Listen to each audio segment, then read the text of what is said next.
Hey everybody, welcome back to the channel. Today we're doing something that's really fun. All the way from Ontario, Canada, I got a set of absolutely corroded, wore out POS TurboCast OE wheels. These are very hard to get in the 15-inch. K.I.T.T originally had 14s, but I wanted the 15s. So I searched and searched and searched and finally met somebody named Cameron in Ontario, Canada. He had a hard time even getting them off the car. He had to use hammers and 2x4s and baseball bats. He broke a baseball bat trying to get the wheels off the car because they're so corroded on. But they look great now. We're gonna get them on the car. They're wearing a set of BF Goodrich radial TAs, which would have been appropriate for the era, and I got them a little more aggressive size. I'm really pleased with the way they turned out. So before we put them on the car, let's show you how we got them to look as good as they can.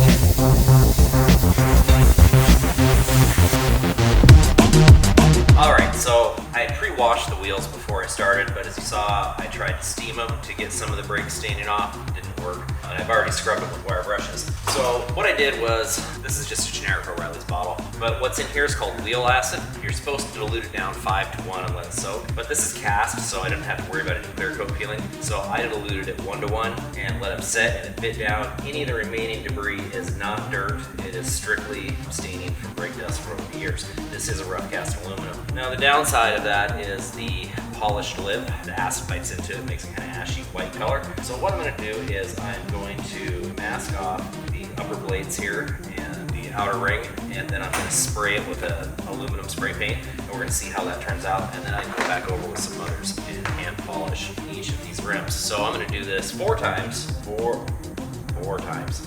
Got a math there, Jason. And then see how it turns out. So we'll just speed this up and you guys can just watch what you want to watch.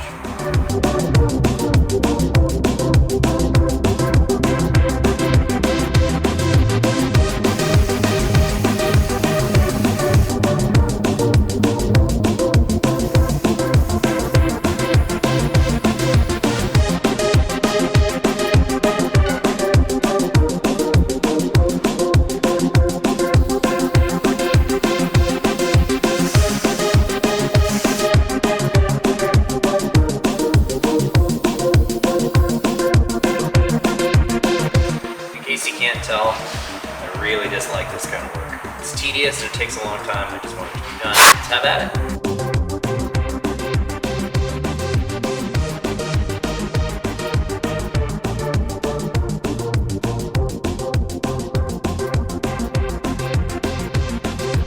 Last one, finally. And this is the worst one of the bunch. This has a lot of pitting from semi-metallic brake pads biting in, so hopefully that'll cover well with the paint. I did the best I could to scrape it all out, but it's on there with plaque on teeth. I stood here with a screwdriver and just dug at it. You can imagine your dentist digging at your teeth with a screwdriver, or worse yet, mechanic. It's about the same thing. So, I'll just drill into a healthy tooth until I reach the pulse. All right, let's speed this up.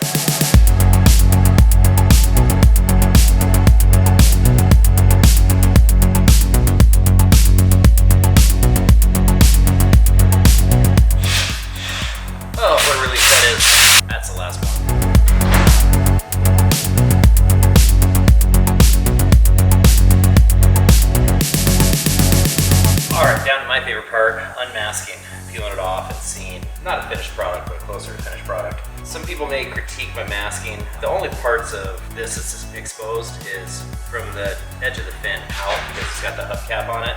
And also the mother's polish will remove paint off of the polished surface. So I wasn't too concerned about that. I just wanted to keep the majority off of it to help me save some time and energy.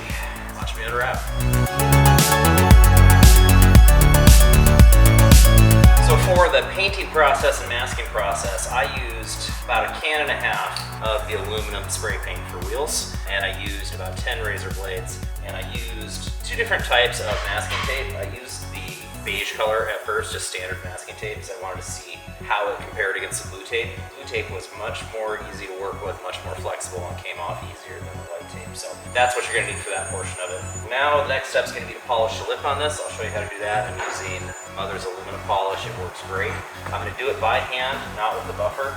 If you do it with the buffer, what's going to happen is it's going to fling all that material, clean material, onto your fresh painted wheels, and then you're going to have a lot more cleaning to do. If you just take your time and do it by hand with your finger and a blue shop towel, and don't fold it up, keep keep it flat, just single layer, because when you're going back and forth, if you have it folded multiple times, it will push down and push the cleaning material onto the cast aluminum. You don't want that, you want to stay on polish. So we're gonna do that. And one lesson I learned on the first wheel I did is to put the valve core in before you polish, because otherwise you've got to freshly polish the and you're pressing your tool on it and it just makes a mess. There's that. All these razor blades. It's like a party in the 80s.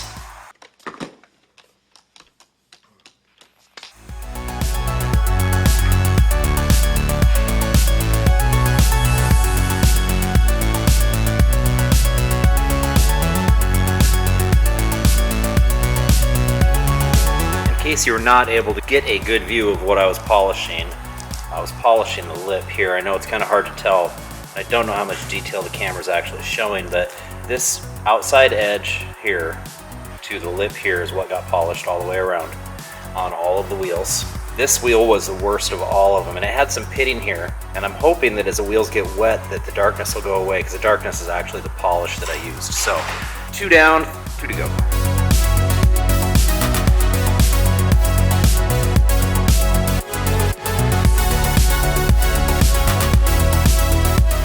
Try something a little different, see if it goes faster. Instead of just working my way around polishing everything, I'm going to polish the fins first, and then I'm going to go around the outside and see if that saves me any time.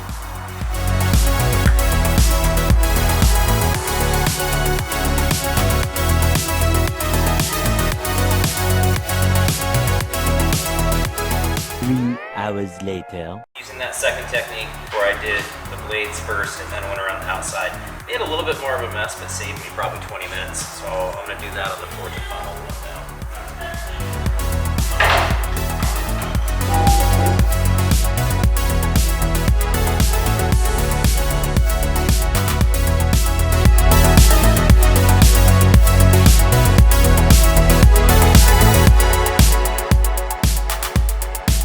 All right, so we got these really nice wheels that Jason really refurbished. Like, they didn't look anything like this. So like, he did an amazing job. So we're gonna mount the tires to them, the white walls in, because the vehicle originally did not have white walls. So that's what we're gonna stay with. So I'm gonna put those bad boys on right now.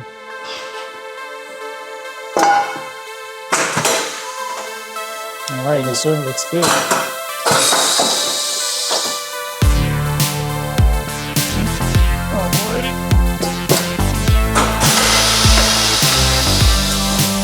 I got you. Pet peeve of mine is when tire shops don't pull the stickers off, and then customers drive out and they've just got all the sticker on there. It's just ridiculous. Another pet peeve I have is when Steve doesn't put the lid back on the tire lubrication every single time and it dries it out. And then Alan gives me grief when I put water in it to make it wet again. Well, I won't be sliding this bad boy all the way, I thought. I'll let him do all the work here.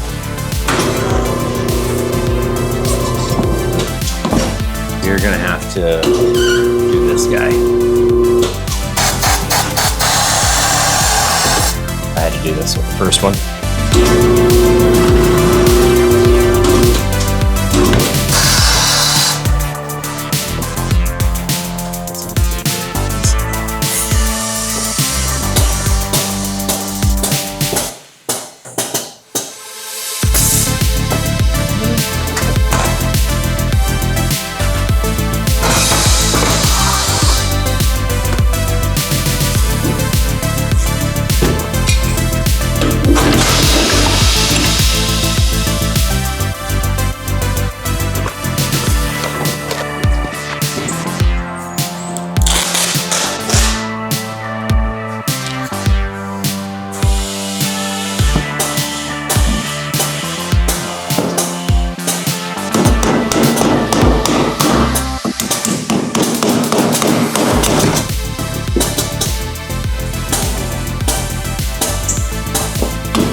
Using the right style weight. I think so. The first one fit pretty good. I got a red here. Using the red one, it looks like it's pretty close. And maybe it's the purple. Pontiac Firebird supposed to be yellow. Yellow? Yeah, Pontiac Firebird shows yellow. I don't know where you're seeing red from. Oh, Pontiac. Yeah, Pontiac all Pontiacs are supposed to be yellow. Oh, okay. Let's see here. Well, think it's supposed to be yellow. You think it's supposed to be yellow? Yeah. Good thing we have that chart right in front of you. Yeah. Oh, man. So he was struggling with the weight there because he had the wrong color. Now, one thing in my role in this business is to read the instructions. I read the instructions and I read the guides. And then when these guys get stuck, I'm like, hey, how about this? And since I've read the instructions, it's easy. Pontiac, Firebird, yellow. Pontiac, yellow, all yellow. I think they're supposed to be yellow, folks.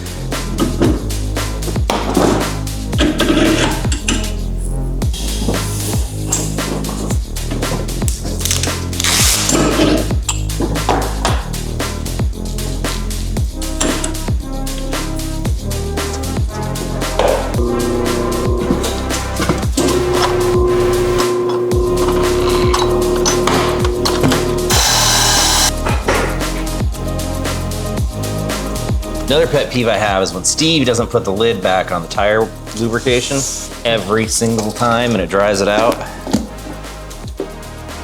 All right, last one here. The balance machine that we're using is really trick. It doesn't just let us put on weights in like one formation. It actually gives you about 6 or 7 different ways to put the weights on and different combinations. And when you change it, it actually changes the weight on the screen so that you still get the right balance. And so that's what's allowing us to put weights only on the inside and still get a 0 balance. So that way nothing's sticking on here. It doesn't do any damage or anything like that because this is like freshly painted. So this is pretty slick. It like basically just told me what I needed to do in an effort to put all the same weight that we need on the inside and don't have any of that stuff sticking on the outside. And I'm glad Steve knows that because I know nothing about how to balance a tire. Alrighty, let's take these bad boys over. Oh, we got them all done.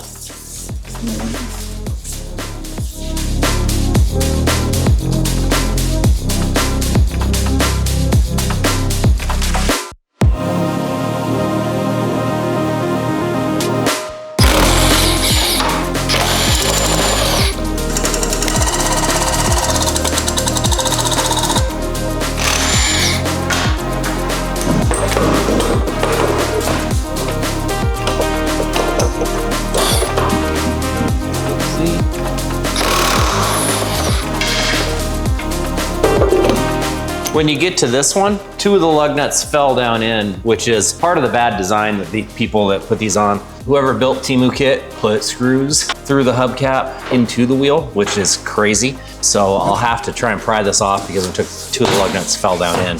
I would like to meet the person who actually built this car originally to see a couple of things. One, what their general mindset was, and 2 is how much meth one person can smoke and still get a car together.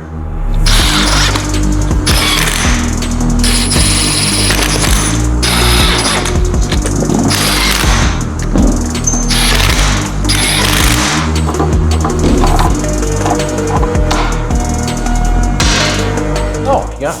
Oh yeah, you can kind of roll them around to kind of get them out from the back. Oh, have we been through this before? Probably, actually. I'm unsure if I want to upgrade the brakes and suspension. I think probably what I'll do is when we get the car all together and it's painted and we road test it and drive it, see how it drives and see if we need to upgrade the brakes and the suspension or we just leave it as it is. Because that's a pretty hefty expense and I'm only going to do it if it has like a real benefit. Because this isn't a car that, I mean, it's going to be driven, but it's not a car that's going to be driven hard or tracked or anything. So like, I don't think we need to go with Hotchkiss or anything like that. We'd probably just do stock stuff. What's your opinion? Yeah, see how it goes and give it a drive. It's got a lot more torque though, so we'll see. Yeah, that's one thing I'm concerned about is these things were never built to handle an LS. Little wheels between 80 and 100 foot-pounds, OG 90.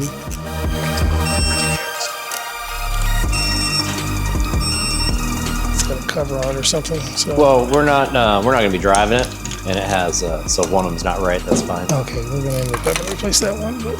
Yeah, these lug nuts are only temporary.